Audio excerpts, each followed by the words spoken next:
Ramoo seenaa waa'ee gooticha Salaalee Birgaader Jeneraal Taaddasaa Birruu isiniif qabannee dhiyaanna. Hanga xumura qophii keenyaatti nu waliin turaan affeerraa keenya. Ajaraa yaa Oromoo koree koree dhaabbadha galmee seenaa qoradha. Galmee seenaa qoradha namni seenaa isaan beekne bishaan gabateerraati garargetti jaallata. Taaddasaan godina Shawaa Kaabaa Salaalee aanaa hidha bu'aa booteetti Siree Madaaniyaalamii iddoo jedhamtutti abbaasaa obbo Birruu kennee fi haadhasaa aadde Boontuu Waaqjirraarraa bara 1914 dhalate. Eenyummaan Taaddasaa abbootii taayitaa Haayile Sillaasee tokko biratti hin beekamus ture. Dhalataa Manzees isa se'u ture jedhama. Muummichi ministeeraa sirnichaa kan ture Akiliiluu Habtewaldis Taaddasaa Birruu mana isaatti yaamee irbaata nyaachaa osoo jiranu Taaddasaa ati uummata hundaan baradhaa jetta. Keessattuu Oromoon akkanattuu akka galaanaa baay'atu uummanni Oromoo akka baratu gorsuun gaarii miti. Nuti uummata kana bituuf waggoota 100 nutti fudhateera. Ati isa waggaa 100 abbootiin keenya itti dadhaban guyyoota muraasatti bishaan nyaachisuuf jirta. Yoo baratan lammiileen kun nuuf waan hin ajajamneef barnoota dhorkuun ammoo gaaffii mirgaa akka hin gaafanne godha. Kanaaf of eeggannoo godhi. Isa baradhaa jettu kanas itti yaadi. Yoo jedhu mirri Taaddasaa Oromoof dhiyoo ture tuqamee madaa'e. Taaddasaan irbaata mana Akiliiluutti affeerame dhiisee nan jarjaraan biraa ba'ee deeme. Dubbiin waraana lafa jalaa jibbinsa Oromoo irratti gaggeeffamu Taaddasaa teessisuu waan dhorkeef ifatti qabsoo jalqabe.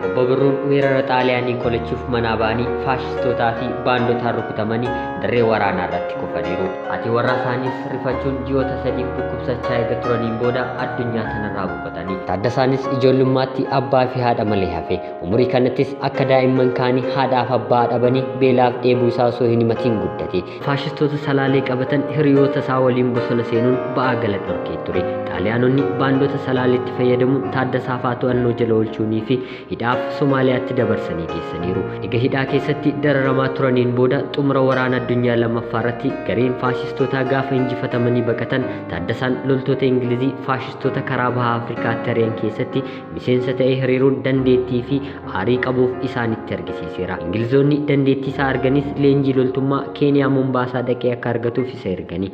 Leenjichaafis gaafa xumuru ajajaa 50 ta'uun muudameetis ture. Taaddasaan faashistoonni hanga biyyaa baatutti goota lafa qabatee lolee turesi. Shaalaqaa yookiin kumalaan sadaffaa Itoophiyaa gaafa hundeeffamu innis miseensaa fi ajajaa addichaa ta'uun shaalaqaa baashaa ta'ee muudameetis ture.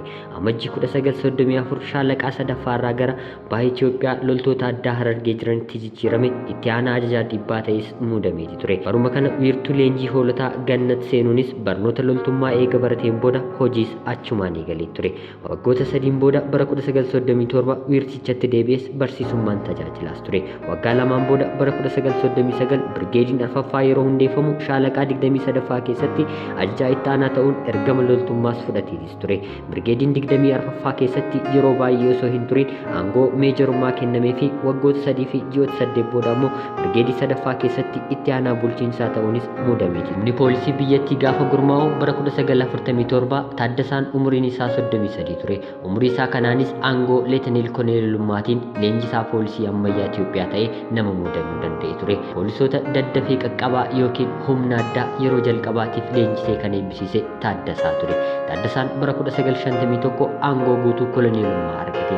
Waggoota 4 booda raawwii hojii barootii hojii isaatti galmeessiseen onkololeessa 21 bara 1955 aangoo Birgaader Jeneraalummaas isaaf laatameeti ture. Hojii idilee irratti ramadamee biyya isaa tajaajilu ciminaan hanga bara 1959 hamma mana hidhaa galutti gaggeessaan qooda isaa ba'aa ture. Hojii mootummaan alatti jijjiiramni barnootaan dhufa jedhee kan amanu Taaddasaan pireezidaantii Raayyaa Qubee Yesuudal Siraawutii biyyoolessaa ta'uun Oromoon akka baratuuf gumaacha guddaa taasisa. Taaddasaa abbootii taayitaa Haayile Sillaasee tokko biratti hin beekamus ture. Dhalataa Manzees isa se'u ture jedhama.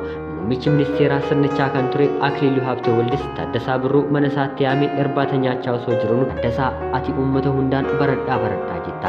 keessattuu Oromoon akkanattuu akka galaanaa baay'atu uummanni Oromoo akka baratu gorsuun gaarii miti. Nuti uummata kana bituuf waggoota 100 nutti fudhateera. Ati isa waggaa 100 abbootiin keenya itti dadhaban guyyoota muraasatti bishaan nyaachisuuf jirta. Yoo baratan lammiileen kun nuuf waan hin ajajamneef barnoota dhorkuun ammoo gaaffii mirgaa akka hin gaafanne godha. Kanaaf of eeggannoo godhi. Isa baradhaa jettu kanas itti yaadi.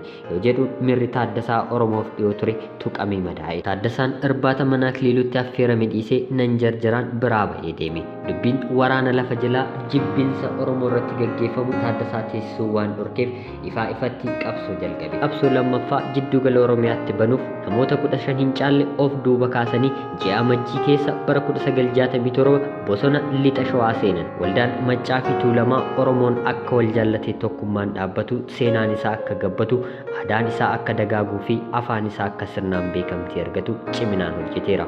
Uummanni Oromoo cunqursaa garee biyyattii keessa ture mul'isuun akka cunqursaa sabaatti akka hin fudhatamneef hojii guddaa hojjechaas ture. Amma ammatti mallattoon paartiilee siyaasaa Oromoo bakka buula jedhanii socho'anii marti isaanii asxaan itti fayyadaman odaa akka ta'u waldaan Maccaa fi Tuulamaa adda durummaan hojjeteera. Jeneraal Taaddasaa Birruu fi miseensota waldaa Maccaa fi Tuulamaa irratti ragaan maqaa isaanii xureessu sobaan irratti gurmeeffamu yoo hidhaman inni jalaa miliqee eega harkaan ba'een booda jalqaba iddoon itti hidhaman Finfinneetti ture. Itti aansees Galamsoo Harargeetti hidhaan isaan ta'e. Qabsoo uummata Oromoo yeroo sanii waliin wal qabatee waldaan wal gargaarsa Maccaa fi Tuulamaa akka hangafaatti ilaalamuunsaa eenyuma jalaallee kan dhokatu miti. Waldaan kun yeroo maqaa wal gargaarsaatiin ejjennoo haa qabaatu malee yeroo booda ejjennoo siyaasummaa qabaachuun qabsoo uummata Oromoo irratti xiyyeeffannoo isaa cimsachaa deemee ture. Waldaan wal gargaarsa Maccaa fi Tuulamaa yeroo sanatti sanyiin Oromoo ta'anii qondaaltota sirna mootummaa Hayilee Sillaasee keessatti iddoo garaagaraa hojjetaniif gaaffii miseensummaa dhiyeessaniif keessaa Birgaadir Jeneraal Taaddasaa Birruun isa tokko. Taaddasaan haadha warraasaa Aadde Warqaa Ababaa Madiin irraa ijoollee Almaaz Taaddasaa, Tsahaay Taaddasaa, Ballatee Taaddasaa, Kaasaa Taaddasaa, Musee Taaddasaa fi Maartaa Taaddasaa horateera. Harargee Galamsootti Aadde Lulee Warqee Dinagdeerraa Taaddasaadhaaf Darajjee Taaddasaa Dawudamti. Musee fi Maartaa Taaddasaan bara Faranjoota muddee 2017 raadiyoo Finfinnee waliin taasisaniin Ameerikaa Waashingitan akka jiraatan ibsaniiru. Akeekkachiisni laate yaada isaa akka jijjiiru isa taasise. Birgaadir Jeneraal Taaddasaa Birruu koree duula qubee waan tureef akka uummanni Oromoo baratee doofummaa keessaa bahuuf tattaaffii inni gochaa ture daran cimaa waan tureef muummicha kana sodaachisuun isaas hin hafne. Jeneraalli kun Oromoo ta'uusaas waan hin shakkineef baradhaa jechuun gaarii akka ta'e garuu eenyu barsiisuun akka irra jiraatu duulli raayyaa qubee guutuu biyyattii sochii jalqabamee ture. Birgaadir Jeneraal Taaddasaa Birruun akka waldaa Maccaa fi Tuulamaatti miseensummaan dabalamuuf karaa bal'aa kan baneef dubbii doorsisoo muummicha ministeera yeroo sanii Akiliiluu Habtewaldee ture. Kana boodas miseensummaaf onnee guutuun eeyyamamee dhugaa jirus baasee miseensota waldichaatti hime. Jecha muummichi ministeeraas eeruudhaan uskiin fuuldura kootti buufamee jiru dhiiga natti fakkaate. Gonkumaa miira koo to'achuu waan hin dandeenyeef uskiin naaf bitame ammoo ani bar qorichaan fudhachaa jira. Kanaafuu hin dhugu jechuudhaan dhiiseen bahe jedhanii bara 1966 keessa waldichi akkuma tasaa gara sochii siyaasaa olaanaatti ce'uu isaatiin miseensota lakkoofsa hedduu ta'an horachuu danda'ee ture.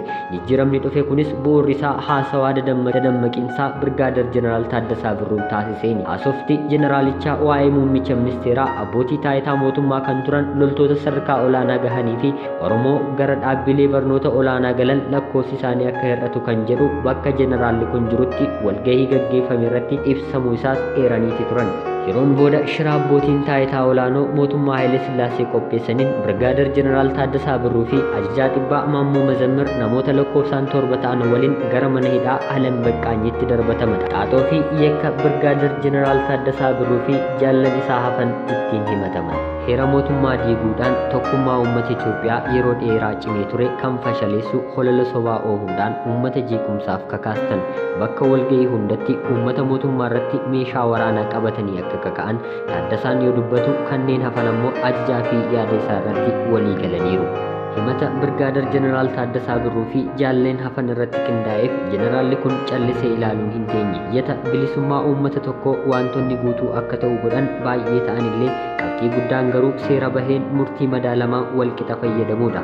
Carraa koo haa ta'u yookaan waanan sanyiidhaan adda ta'eef yoo ta'e garuu hin barre. Dur Itoophiyaanonni kanneen biroo hanga har'aatti seeraan ajaja girmaawii mootii mootichaan kennamuu fi fayyadamaa turan. Anaaf waan kun hin fayyadne himatamuu fi hidhamuun koos na gaddisiisuu irra darbee warreen ana fakkaatan illee abdii kan kutachiisudha. Seera mootummaa keeyyata 3A irratti akka ibsutti muuduu fi aangoo irraa buusuu kan danda'u mootii mootichaa qofa jedha. Seera adabbii lakkoofsa 26 gulantaan kan molqamu ajaja mana murtiitiin jedhee lafa kaa'a. Kan koo garuu kanaan ala aangoo himattoota kiyyaatiin qofa gulantaan koo akka waan narraa molqameetti uummata Itoophiyaa gaazexaadhaan ibsame. Kunis kan ibsu seerri anaaf kan hin hojjenne ta'uu isaati. Hanga har'aatti qondaaltonni aangoo anaan wal fakkaatu qaban Alam Baqqaanyitti hidhamanii hin beekani. Anarratti garuu dabni kun narratti raawwate Alam Baqqaanyittan hidhamee argama. Kunis kan ibsu seerri anaaf kan hin hojjenne ta'uu isaati. Hanga har'aatti qondaaltonni aangoo anaan wal fakkaatu qaban Alam Baqqaanyitti hidhamanii hin beekan. Anarratti garuu dabni kun narratti raawwate Alam Baqqaanyitti hidhamee argama. Daba kanas kabajamoo mana murtiitti iyyadheen achitti hidhamuun kee sirriidha jedhamee murtiidhaan akka hin jiru ni yaadatama. Barumsaan kan duubatti hafan sabni Oromoo akka baratu waanan godheef saba addaan qooddee jedhamee dhimma bu'uura hin qabne kanin ani hojjenne har'a jaarraa 20ffaa keessatti yeroo uummanni addunyaa hundi sanyiidhaan, amantiidhaan, gosaanii fi saalaan osoo waliin qoodin tokkummaa isaanii cimsatanii gara fuulduraatti tarkaanfataa jiran kanatti anarratti yaadni akkanaa dulloomaan kun uummata amma jirus ta'e dhaloota dhufu osoo hin gaddisiisin kan hin hafne jechuun qabxiilee kanaa fi kanneen kana fakkaatan hedduu barreessuudhaan gara mana murtii olaanaa yeroo saniitti dhiyeeffateera.